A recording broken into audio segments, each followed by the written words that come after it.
하나님만이 우리의 삶을 판단하실 수 있는데, 그럼에도 불구하고 우리가 좀 더 건강하게 우리 삶을 평가해 보자면 하나님의 관점에서 우리 삶을 좀 평가할 수 있는 기준이 있습니다. 그 기준이 뭐냐면 바로 기도입니다. 내 삶 가운데 하나님이 기도로 얼마나 은혜를 베푸셨고 또 앞으로도 기도로 얼마나 은혜를 베푸실 건가.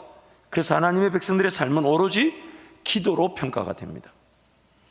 인간적인 어떤 판단으로 열매를 가지고 잘했다 못했다, 열매가 맺혔다 안 맺혔다, 사실 나중에 열매가 성령의 열매가 아닌 경우로 드러나는 경우도 있고, 그때 그 순간은 정말 인간적인 어떤 허무함으로 열매가 아무것도 없는 것처럼 보였지만 나중에 하나님이 열매가 맺혀지게 하시는 경우도 있습니다.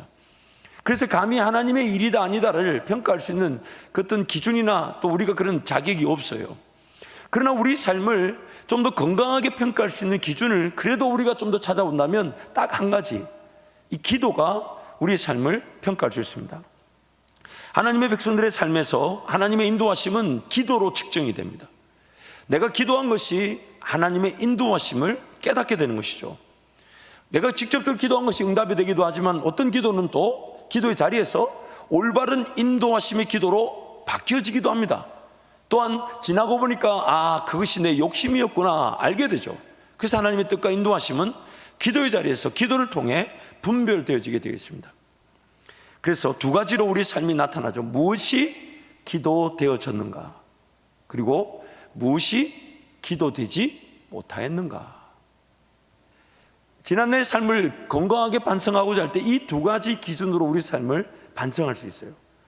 그때 정말 그 뜻밖의 기도를 내가 깨달아서 기도했는데 하나님이 이런 은혜를 주셨네. 그리고 또 오른 아쉬움이 있죠. 그때 이렇게도 좀 기도했었어야 되는데 왜 내가 그걸 몰랐을까. 지나고 보니까 물론 지금 이 은혜의 자리 감사하지만 지난날의 삶을 좀 건강하게 반성해보고 앞으로 하나님 은혜를 기대하는 마음으로 내 삶을 반성한다면 지난날에 기도되지 못했던 것들에 대한 아쉬움이 오늘 우리에게 건강한 기도, 좀 건강한 도전을 만들 수 있을 것입니다. 하나님을 잘 몰랐던 시기, 기도하지 못했을 때도 하나님께서는 보호하시고 지켜주셨습니다. 여러분 믿지 마세요. 기도하지 않아도 내가 하나님의 자녀임에는 변함이 없습니다. 왜냐하면 예수 그리스도로 나를 값주고 사셨다 하셨고, 세상을 짓기도 전부터 세상을 짓기 위한 이유가 바로 즉 저와 여러분을 통해 영광을 받기 위해 세상을 창조하신 분이 하나님이시죠. 그래서 내가 기도하지 않았다 해도 하나님 내 삶을 붙드셨지만 그러나 그 위험과 어려움을 우리는 분명히 경험하기도 했었습니다. 또한 하나님을 알아가는 시기, 기도를 통하여 하나님의 영광을 위한 삶을 살아갈 수 있습니다.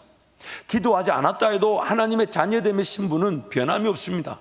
왜냐하면 내가 하나님을 선택한 것이 아니라 하나님이 나를 하셨기 때문이죠. 그래서 기도하지 않는 어리고 또 하나님을 잘 모르고 하나님을 잘 이렇게 예배하지 못했던 그런 때에도, 기도하지 못했던 때도 하나님은 내 삶을 포기하지 않으셨습니다. 앞으로도 포기하지 않으세요. 그런 하나님의 목적은 뭘까요? 하나님 그분을 빨리 깨닫고 빨리 경험하고 하나님과 함께 인격적인 동행, 즉 기도의 관계를 누리는 그 은혜를 하나님은 우리가 누리기를 원하시는 것이죠.